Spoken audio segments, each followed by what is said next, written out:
The market of flesh and fur. The twin suns hung above the crimson sky of Varaxis Prime, painting the marketplace in a color that looked like dried blood. Rows of cages stretched for hundreds of meters, each filled with trembling shapes. Creatures that looked almost human, but with ears that twitched and tails that coiled in fear. They were the catgirls of Valuna, once proud daughters of an extinct race. The air smelled of rust and despair. Slavers shouted prices while smoke from cooking fires rose behind them. It wasn't spice they burned, it was flesh. The buyers came from all corners of the galaxy. Rich nobles and beast traders who saw the catgirls as nothing more than exotic meat. Among them walked a human. His name was Elias, a miner from a forgotten colony. His clothes were torn, his boots cracked, and his credit chip showed less than 10 credits left. Not enough to buy even a cup of synth water. Yet his eyes burned brighter than any torch in that cursed place. He had come looking for scrap metal to sell, but what he found instead made his blood run cold. In a corner cage sat 2 young cat girls, their fur matted, their eyes wide with terror. One clutched the other's hand, whispering softly, as if promising they would wake from this nightmare soon. Elias stopped. Something deep inside him twisted. He saw children, not beasts. He saw fear, not food. And he remembered his own sister, long dead in the famine wars, her face just as small, her eyes just as helpless. A slaver noticed him staring. "You like the pair?" The alien croaked, his 4 mouths stretching into what might have been a smile. Fresh batch, tender, only 2 days off ship. Elias didn't answer. His throat closed. 500 credits, the slaver continued. "For both. I'll even wrap them up." Elias looked at his credit chip again. 10 credits. Nothing more. He could barely survive the night. But the thought of walking away, of hearing those screams when they were dragged to the butcher, it clawed at his chest. 500, the slaver repeated, impatient. "Or move on," Elias swallowed hard. Then he said quietly, "I can pay 10. The slaver laughed. 10? You can lick the cage for 10. But Elias didn't move. His eyes stayed locked on the catgirls. 10 now, he said slowly, and 490 later. "I swear it," the alien chuckled, amused by the human's desperation. "And what will you do? Sell your bones?" Elias reached into his coat and pulled out something small. A metal dog tag, old and worn. "This belonged to Captain Wren of the Terran fleet," he said. "It's pure titanium, worth more than 500 credits if you melt it down." The slaver's eyes widened. He snatched it, scanned it, and grinned. "You just bought yourself 2 cats, meat lover." He pressed a code. The cage door slid open with a hiss. Elias stepped forward and knelt beside the catgirls. They flinched, pressing back against the wall. He spoke softly. "You're safe now." "I won't hurt you." The older one, with golden eyes and a cut across her cheek, whispered, "Why? Why did you buy us? You humans eat us too." Elias shook his head. "No, not today." When he stood up, the whole market was staring. Whispers spread like wind through the crowd. A human spending his last credits to buy slaves he would not use was madness. Some laughed, some spat, and a few watched with curious eyes, dangerous eyes. As Elias walked out of the market with the catgirls behind him, the slaver called after him, grinning. "Don't wander too far, human. The galaxy eats fools like you alive." Elias didn't turn back. But somewhere deep in the market, a shadow was watching him go. A figure cloaked in red silk, her eyes glowing like twin embers. She whispered to her guards, "Follow him. I want to see how long his mercy survives in this world." The escape through the lower tunnels night fell on Varaxis Prime like a dying ember, dim and suffocating. The market's roar faded into murmurs, replaced by the low hum of neon signs flickering across the smog-choked streets. Elias walked quickly, pulling the 2 catgirls close under his worn cloak. Every alley whispered danger. Every shadow felt alive. The youngest, her fur white as starlight, clung to his arm, trembling. The older one, the one with the golden eyes, walked silently beside him, her tail low and motionless. They crossed through narrow steel corridors that reeked of oil and blood. "Where are you taking us?" the golden-eyed girl asked at last, her voice rough from thirst. Elias didn't look at her. "Somewhere they won't find you," he replied. But even as he said it, he wasn't sure where that was. On Varaxis Prime, there were no safe places for anyone without power or credits. Behind them, footsteps echoed. Slow, deliberate, metallic. Elias turned and for a moment saw a glint, a reflection of red silk under a hood, the same figure that had watched him in the market. His heartbeat thundered in his ears. He grabbed the girl's hands and darted into a side alley. The younger one stumbled. Elias caught her before she fell. "Stay close," he whispered. They reached a sealed door, half buried under old pipes. He kicked the control panel, sparks flying, and the hatch creaked open, revealing darkness below. "Down," he ordered.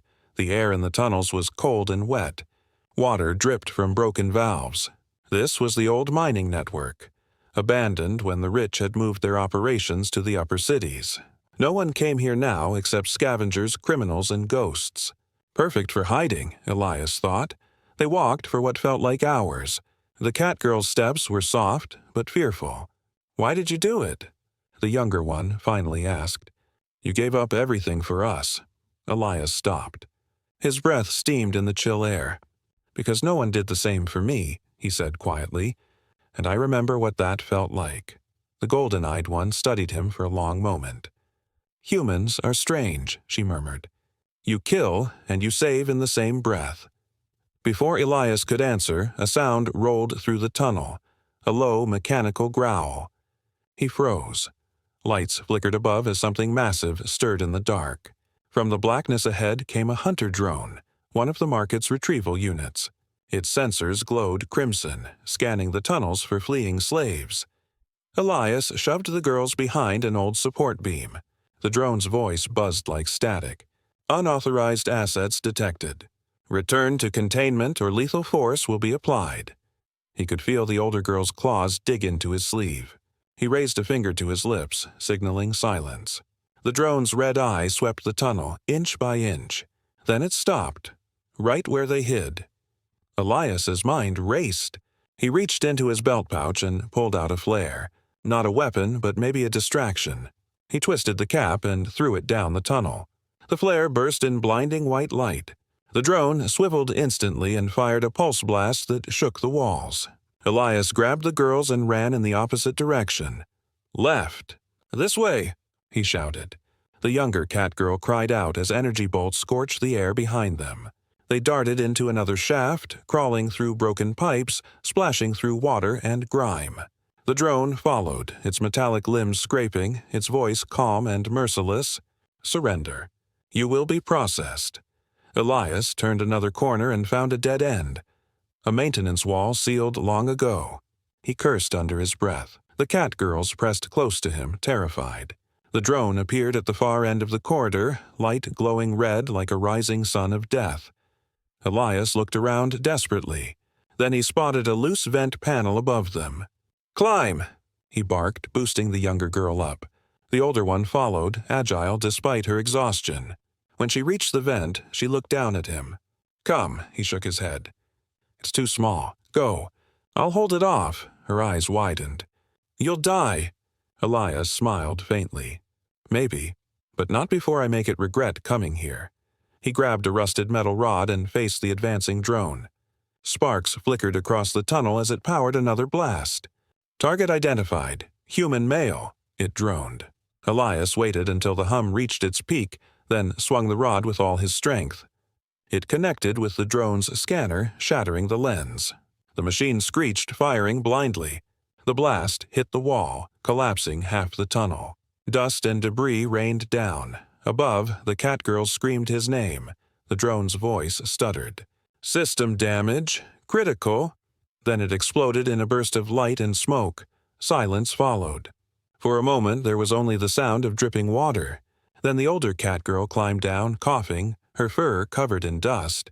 "Elias," she called softly. He lay against the wall, coughing blood, a faint grin on his face. "Told you. Humans are strange." She knelt beside him, pressing her forehead to his. "You're hurt," she whispered. "Just tired," he said weakly. "We need to keep moving." "They'll send more." The younger one crawled down beside them, holding his hand. "We can't leave you." Elias smiled even as his vision blurred. "You'll have to, but remember, you're free now. Don't let anyone take that away again." From far above, the sound of engines echoed. Patrol crafts searching the ruins. The cat girls looked up, fear returning. The older one turned back to Elias. "Then we'll carry you," she said fiercely. "You didn't give up on us." "We won't give up on you." Elias tried to protest, but his strength was gone. They lifted him, slow but steady, disappearing deeper into the tunnels where the light of the world above could no longer reach them. And somewhere in the shadows, unseen eyes watched again. The woman in red silk, her expression unreadable. "Interesting," she murmured. "A human willing to die for what others throw away. Let's see how far his kindness will carry him." The woman in red silk. The tunnels stretched for miles beneath Varaxis Prime, twisting through the underbelly of a world built on misery. Elias awoke hours later on a bed of rusted cables and torn fabric, the low hum of dripping water echoing around him. His chest burned where the drone's blast had grazed him, but he was alive. The cat girls were close. The younger one curled near his arm, asleep, while the older one sat nearby sharpening a broken piece of metal into a blade. Her golden eyes glowed faintly in the dark. For a moment, Elias simply watched them. It was strange, he thought, how quiet they were now. No more trembling, no more tears, just the heavy silence of exhaustion and survival. When she noticed him awake, the older one stood slowly. "You shouldn't move," she said. "You lost blood." Elias forced a faint smile. "You didn't leave me." Her tail twitched. "You didn't leave us first." He tried to sit up, grimacing from pain. "What's your name?" She hesitated before answering. "Naira, and she's Leary." She glanced at the smaller one, her expression softening. "She's all I have left." Elias nodded weakly. "Then I guess I bought the two bravest souls in the galaxy." But far above on the surface, the hunt had begun. The woman in red silk, her name whispered in the slaver circles as Lady Voss, stood on the balcony of her ship, staring down at a holographic projection of the tunnels. Her eyes, cold and violet, scanned the image until they stopped on a faint human outline. "He's alive," she said softly. "Good. I want him brought to me breathing." Her lieutenant, a towering reptilian guard, bowed. "The market drones failed, mistress. Shall we deploy hunters?" Voss turned, her silk flowing like liquid fire. "No, hunters are too loud. Send Shade-class trackers. And find the human's record. I want to know why a Terran would risk his life for slaves." The reptilian bowed and left. Alone, Voss touched the control on her wrist. A small projection appeared. The image of a little girl with cat ears, smiling under sunlight. The hologram flickered before vanishing, and for a brief instant, something like sorrow crossed her face. "You shouldn't have been there that day," she whispered. Meanwhile, deep in the tunnels, Elias tried to plan their next move. He had no map, no food, and no credits left. The only thing that guided him now was the instinct to keep them safe. Nira watched him quietly, studying every motion. "Why do you keep helping us?" She asked again, her tone sharper this time. "You could have walked away. You could have saved yourself." Elias exhaled slowly. "Because someone once told me that no life is worthless. And I couldn't forget it, even when the world tried to make me." Nira tilted her head. "That's not how this world works." "I know," he said, meeting her gaze. "Maybe that's why I have to try." Before she could answer, a faint sound rippled through the darkness like claws scraping against stone. Leary woke instantly, her ears twitching. Elias motioned for silence and crawled toward the tunnel opening. In the distance, a red beam swept across the walls. His heart dropped. The trackers had found them. They ran. The tunnels were narrow and winding, splitting into multiple paths. The sound of the trackers' mechanical legs echoed closer with each second. Leary clutched Naira's hand, gasping for air. Elias stumbled from the pain but forced himself forward, dragging a rusted ladder open and leading them into another shaft. They emerged into a chamber filled with ancient machinery. mining rigs, conveyors, and piles of broken ore. The air shimmered with dust. "Hide," Elias hissed. They ducked behind a collapsed beam as the first tracker entered, its glowing sensor scanning in wide arcs. The thing was built for one purpose: to find and retrieve. It was smaller than a drone, spider-like and silent. Its sensors pulsed faintly blue as it scuttled closer to the broken beam. Elias gripped his metal rod tighter. He knew one hit wouldn't be enough. He needed a spark, something explosive. Then he saw it. An old power cell leaking under a nearby generator. He whispered, "When I move, run." Nira grabbed his wrist. "No, you'll get yourself killed again." He gave her a tired grin. "Maybe, but I'm good at it." Before she could stop him, he darted out. The tracker spun immediately, its sensor flashing red. It fired a plasma bolt that missed his shoulder by inches. Elias dived behind the generator, yanking loose the power cell and tossing it toward the creature. The tracker fired again. The blast hit the leaking cell, and the tunnel erupted in a blinding flash. The explosion threw all three of them backward. When the smoke cleared, the tracker was gone. Its body melted into slag. Elias coughed, his ears ringing. Nira dragged him to his feet, eyes wide with fury and fear. "You're insane," she said. He chuckled weakly. "Probably." But before they could rest, a faint shimmer appeared above the flames. A holographic transmission. Lady Voss's face flickered to life, calm and cruel. "You're very persistent, human," she said. "But you're playing in a game you don't understand. Those girls are property of the Orion Syndicate. Return them, and I'll let you live." Elias stared at the projection, breathing hard. "They're not property," he said. "Not anymore." Voss smiled faintly. "We'll see how long you can keep pretending to be a hero." The hologram vanished. Nira's tail lashed. "Who is she?" Elias looked toward the burning wreckage. "Someone who thinks the universe belongs to her." Nira stepped closer, her eyes hard. "Then she hasn't met humans before." Elias gave a grim smile. "Not like me, anyway." Far above them, Lady Voss watched the transmission end and turned away. "He reminds me of someone," she whispered to herself. "Someone who once believed mercy could change a world." She looked toward the stars beyond her ship's window. "Let's see if he's right."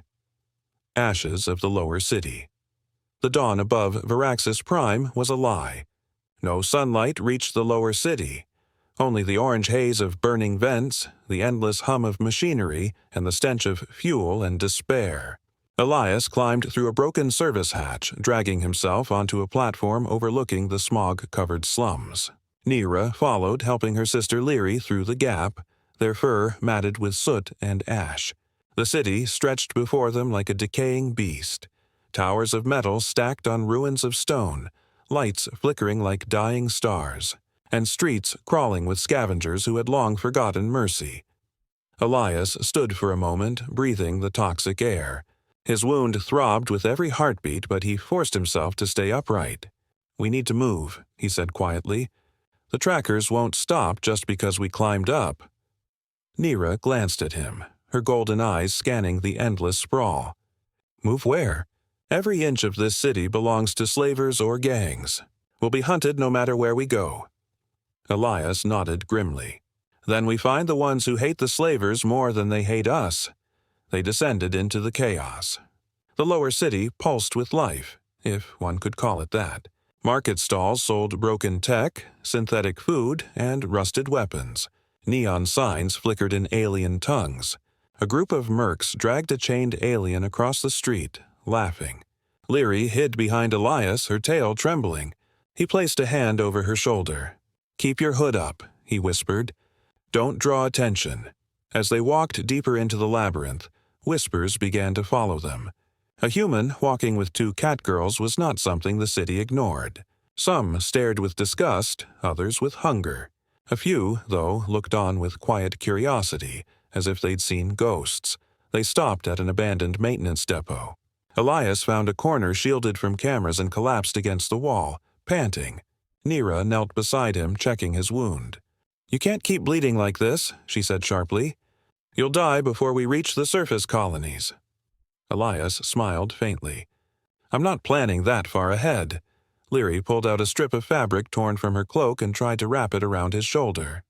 Her small hands shook. You saved us, she said softly. We'll save you too. Before Elias could answer, a mechanical voice echoed outside the depot. Designation confirmed. Human male, Terran origin.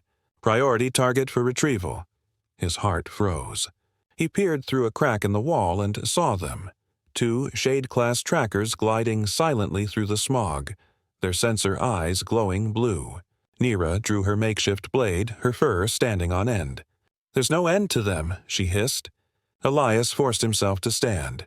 There's always an end, he said. We just have to survive long enough to find it. The trackers split, scanning both sides of the street. Elias motioned toward a narrow vent shaft at the back of the depot. Go, he whispered. Take Leary and run. Nira shook her head, eyes blazing. No, you don't give orders anymore. We fight together.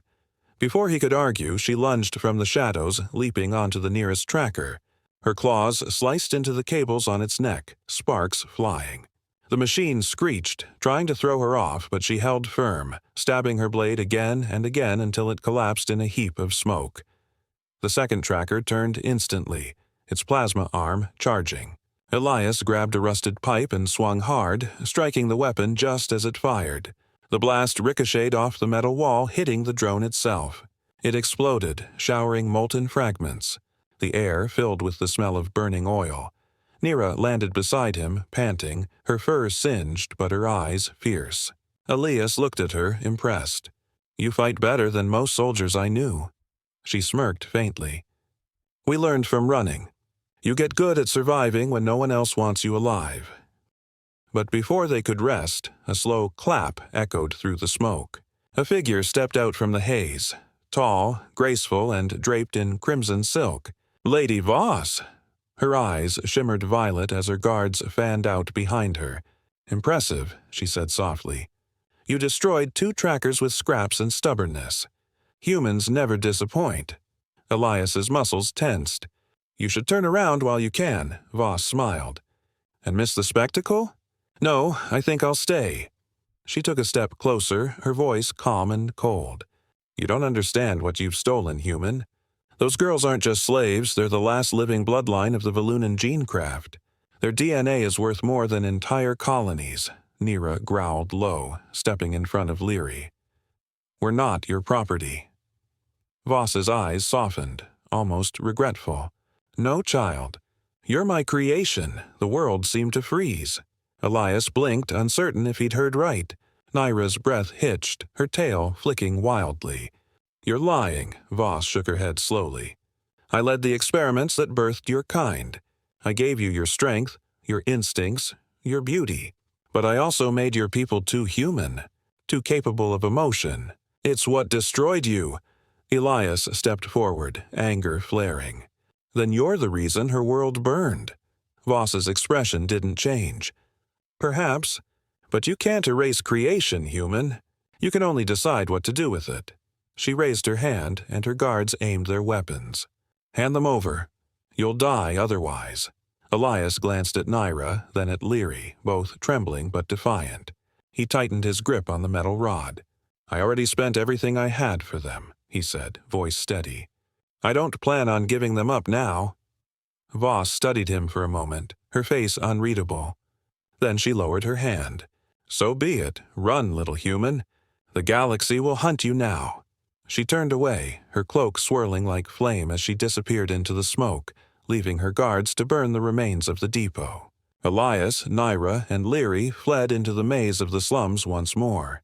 The city roared around them, alive with fire and noise, but something deeper had changed. For the first time, Nira didn't just see Elias as their savior. She saw him as something else, something impossible, a human willing to stand against creation itself. And somewhere far above, Lady Voss watched from her ship, her eyes distant, whispering to herself, "Let's see if mercy can truly defy design." Echoes of the forgotten world. The smoke from the lower city still clung to the horizon when Elias, Nira, and Leary crossed into the wastelands. The terrain beyond Varaxis Prime's walls was a graveyard of ancient machines. Giant mining rigs half buried in sand, broken towers leaning like dying trees, and skeletal starships left to rust under a copper sky. The ground shimmered with heat, and every gust of wind carried the dry taste of iron and dust. Elias limped slightly, his wound reopening with every step, but he kept moving. There was no safety behind them, only the echo of Lady Voss's promise and the scent of burning metal. They walked for hours, following an old rail line that vanished into the desert. The suns began to sink, their twin lights turning the landscape into molten gold. Leary, exhausted and hungry, stumbled beside her sister. Naira caught her quickly, supporting her weight. "She needs food, water, something," she said sharply. Elias nodded and reached into his jacket, pulling out the last of his ration gel. He broke it in half and offered it to them. Leary hesitated, then handed the larger piece back to him. "You need it too." Elias shook his head with a tired smile. "I've had worse days. Eat." They sat beneath the shadow of an old rusted crawler, its hull marked with the faded insignia of the Terran Mining Guild. For a long moment, none of them spoke. The silence stretched until Naira finally broke it. "Is it true?" she asked, her voice low but trembling. "What she said, that she made us?" Elias looked at her, unsure how to answer. The truth, he knew, was crueler than any lie. "Maybe she did," he said softly. "But that doesn't mean she owns you. What she made isn't who you are." Nira's golden eyes shimmered in the dim light. "If she created us, does that mean our feelings aren't real? Our fear, our anger, our pain? Are we just machines pretending to feel?" Elias reached over and placed his hand gently on her shoulder. "If you were pretending, you wouldn't be asking that question." Before Naira could reply, a strange hum filled the air. The ground vibrated beneath them. Elias stood scanning the horizon. At first, he thought it was another patrol craft, but then he saw it. A vast shadow moving between the dunes, shaped like a fortress crawling across the sand. It was an old colony hauler, repurposed into something monstrous. Smoke billowed from its rear engines, and bright searchlights swept the desert floor. "Down!" Elias hissed, pulling them beneath the crawler wreck. They watched as the hauler passed, its hull painted with a symbol Elias recognized instantly: the Orion Syndicate. His chest tightened. "They're still tracking us," he whispered. Naira's tail flicked nervously. "How can they find us this far out?" Elias frowned, his eyes narrowing. "Because they're not following me. They're following you." Leary looked up, fear spreading across her small face. "Us?" Elias nodded grimly. "Voss said your DNA was worth more than colonies. That means she put something in you. A tracker, maybe biological." He thought for a moment, then pressed his hand against his comm unit, activating a low-frequency scanner. The device flickered weakly, but after a few seconds it emitted a faint ping, coming from Leary's arm. A small, almost invisible mark pulsed beneath her skin, like a vein that didn't belong. Nira's eyes widened in horror. They tagged her. They were never going to sell us. They wanted to track whoever took us. Elias exhaled sharply. "Then we'll remove it." He pulled out his survival knife. "It'll hurt, but we can't let them follow us." Leary swallowed hard, her eyes full of tears, but she nodded. "Do it." He worked quickly, steady but gentle. Leary bit down on her sleeve, muffling her cries as Elias made a small incision and pulled out a glowing microchip no larger than a grain of rice. He crushed it under his boot until it snapped, sparks flickering. "Done," he said softly. "They'll lose the signal." Naira pressed her sister close, whispering something in their old language, a sound that was half song and half prayer. When the pain subsided, they moved again, following the rail line deeper into the wasteland until the night grew colder and stars emerged above them, distant, unreachable lights. It was then that they saw it, a faint glow on the horizon, flickering like a heartbeat. They approached cautiously until the ruins of an ancient Valunan outpost came into view, hidden beneath dunes and half buried under centuries of dust. The structure pulsed faintly with bioluminescent vines that had long overtaken the walls. "This is our world's mark," Naira whispered, her voice trembling. Valunan biotech. I thought it was all gone. They entered through a broken hatch, the interior lit by veins of blue light that pulsed with organic energy. Old terminals flickered to life as they walked past, their interfaces whispering in languages long dead. Leary touched one of the glowing vines and it reacted, curling gently around her hand like it recognized her. A deep voice echoed suddenly through the chamber. Valunan genetic pattern detected. Identity confirmed. Lineage 12. Elias spun around, weapon ready, but no one was there.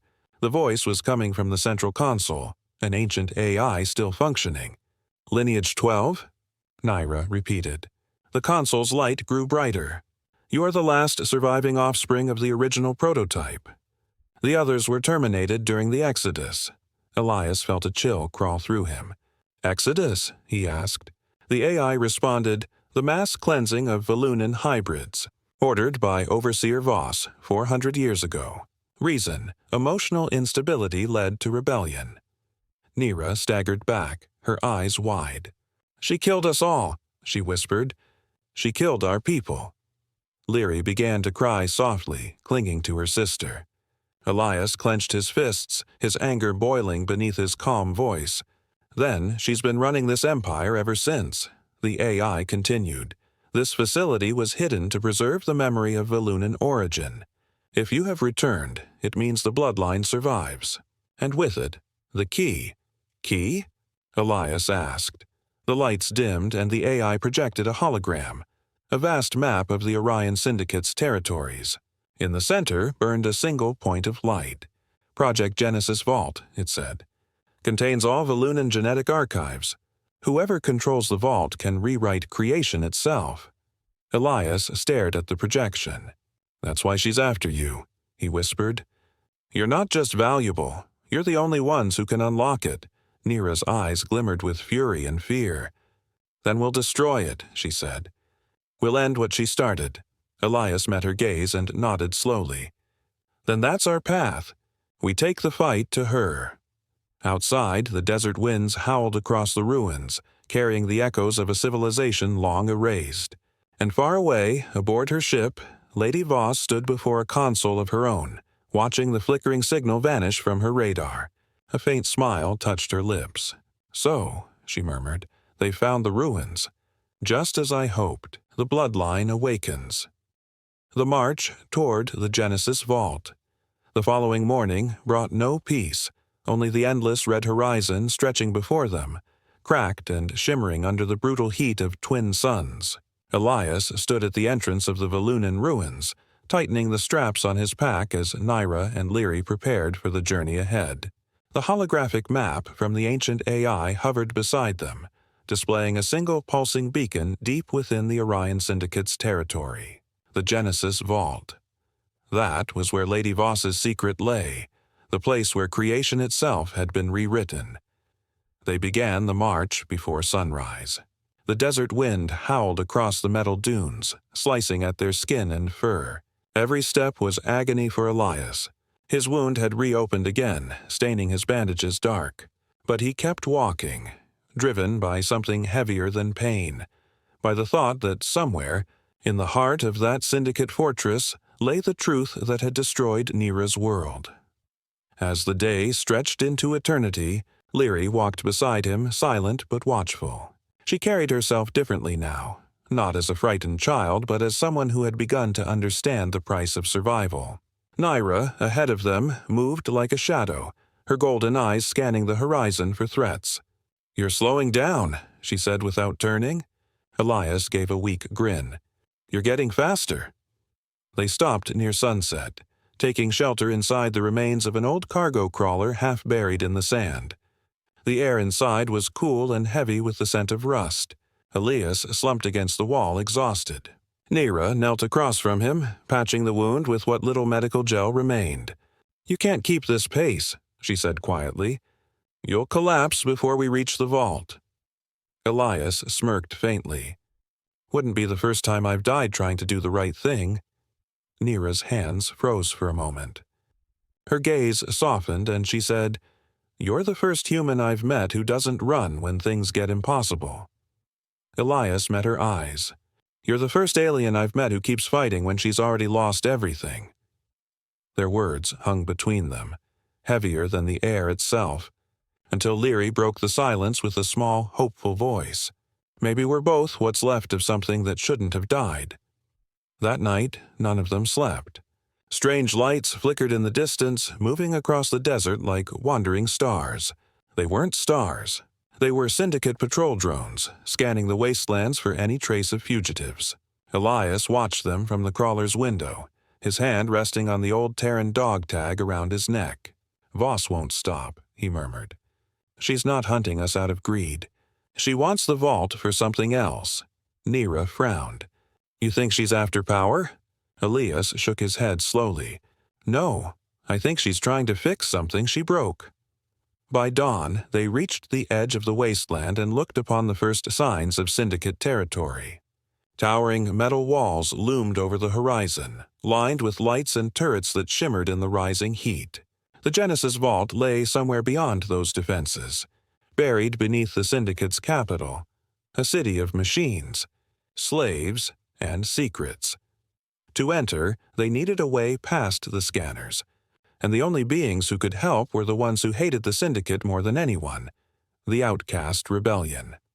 Elias remembered the name from the old mining broadcasts, a group of ex-slaves, deserters and hackers who'd been hiding in the ruins for decades. If they could find them, they might have a chance to break through. The problem was, the Outcasts didn't trust anyone, especially humans. By noon, they reached an old relay tower rising from the dunes, its base marked with strange graffiti, a serpent eating its own tail. Elias recognized the symbol immediately. "They're close," he said. "This is their mark." Before they could move, a voice echoed from behind the wreckage. "You've got a strange way of walking into our land, Terran." Figures emerged from the sand. Half a dozen rebels dressed in scavenged armor, their weapons trained on the group. Their leader, a scarred alien with silver eyes, stepped forward.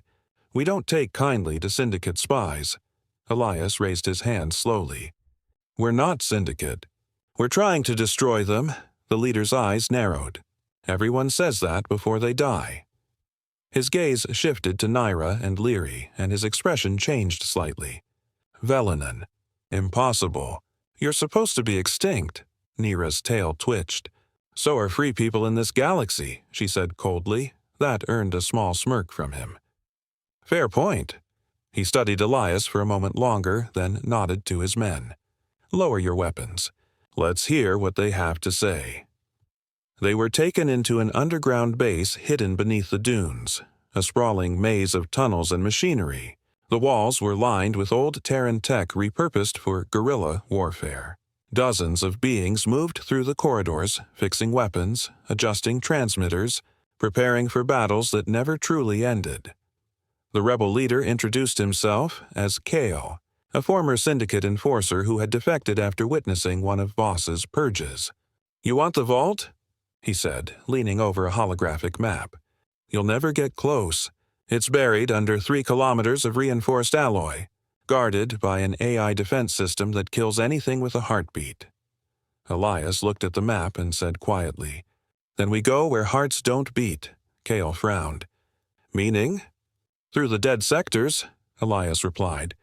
"The parts of the city where radiation levels killed everything decades ago. No one patrols there. If we can find an old access line, we can reach the vault from below." Kale stared at him for a long moment before finally nodding. "You're insane." "I like it." They spent the next day preparing.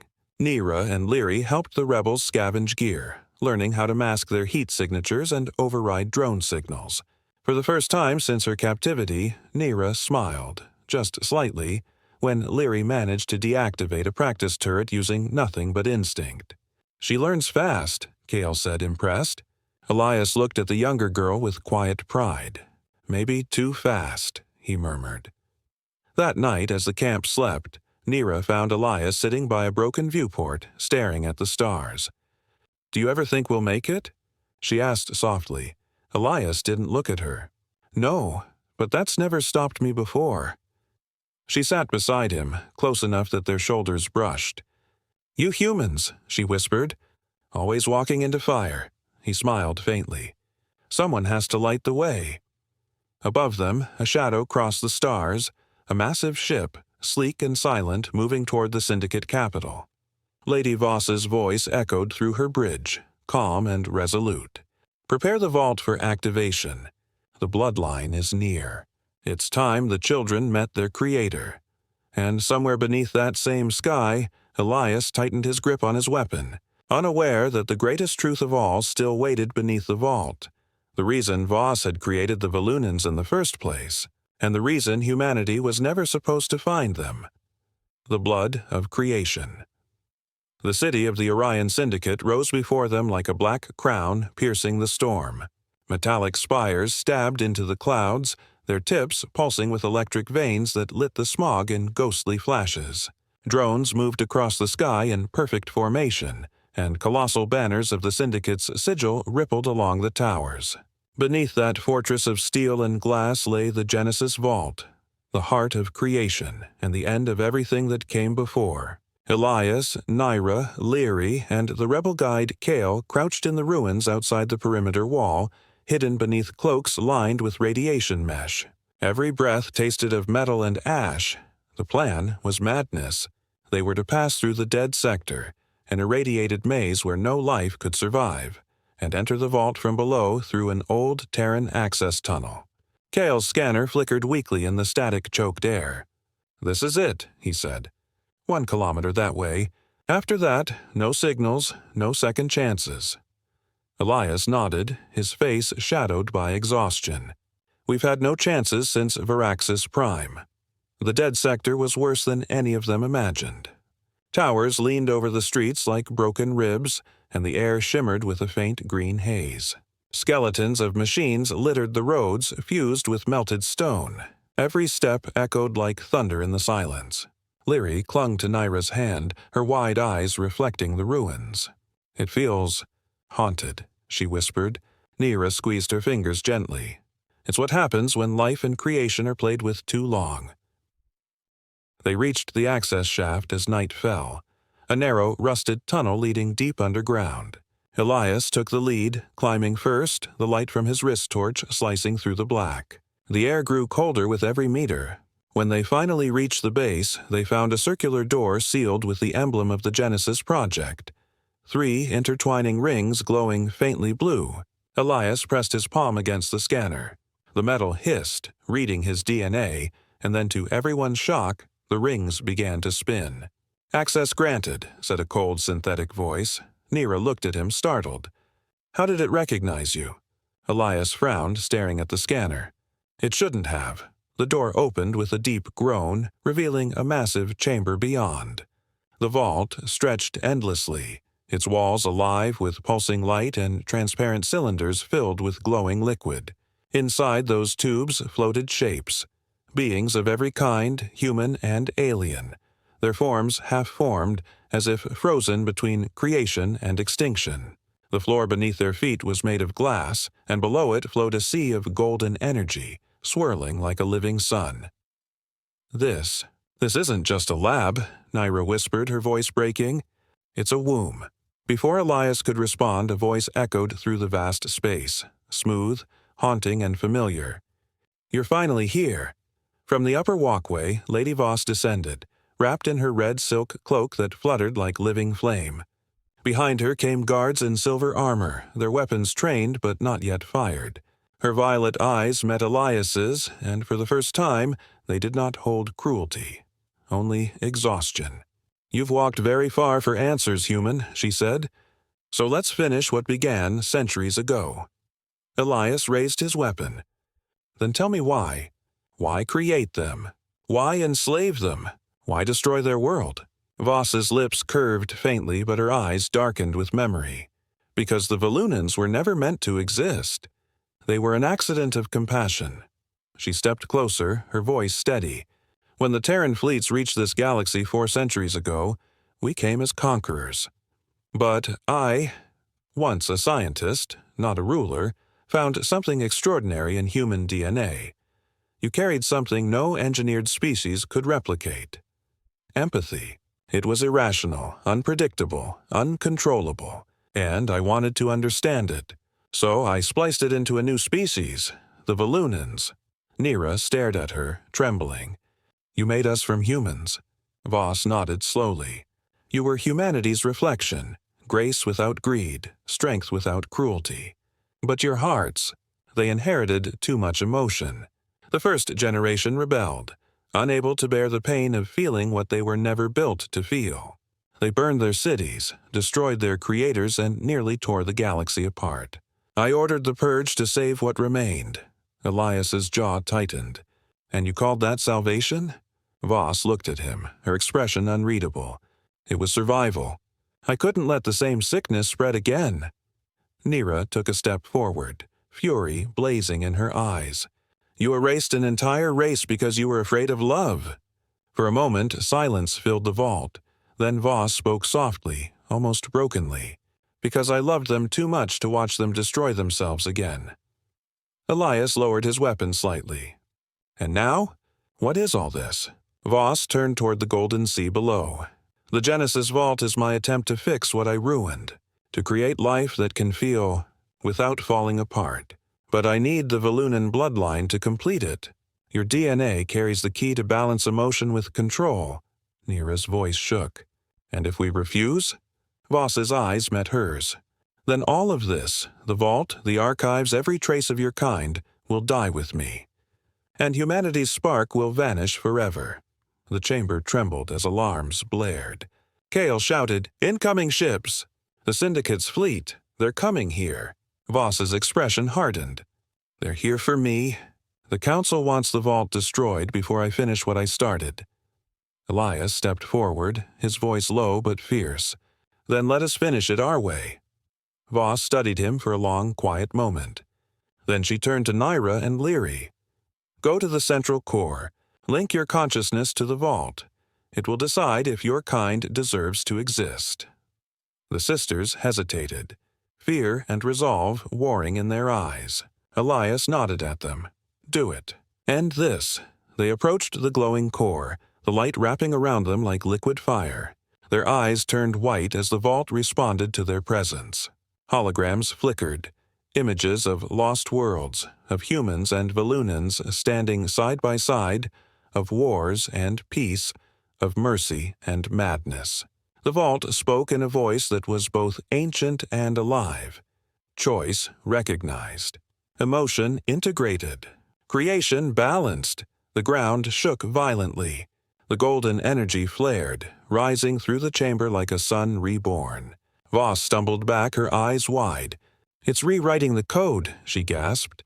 Elias shielded his eyes as the light consumed everything. When it faded, the vault was silent. The tubes were empty. The energy had gone still. Nira and Leary stood in the center, unharmed but changed, their fur faintly glowing, their eyes holding a depth that seemed older than time. Elias approached slowly. What happened? He asked. Nira looked at him, her voice calm and steady. The vault listened. It saw both our kinds, and it chose to merge them. Elias blinked, confused. Merge? Leary smiled faintly.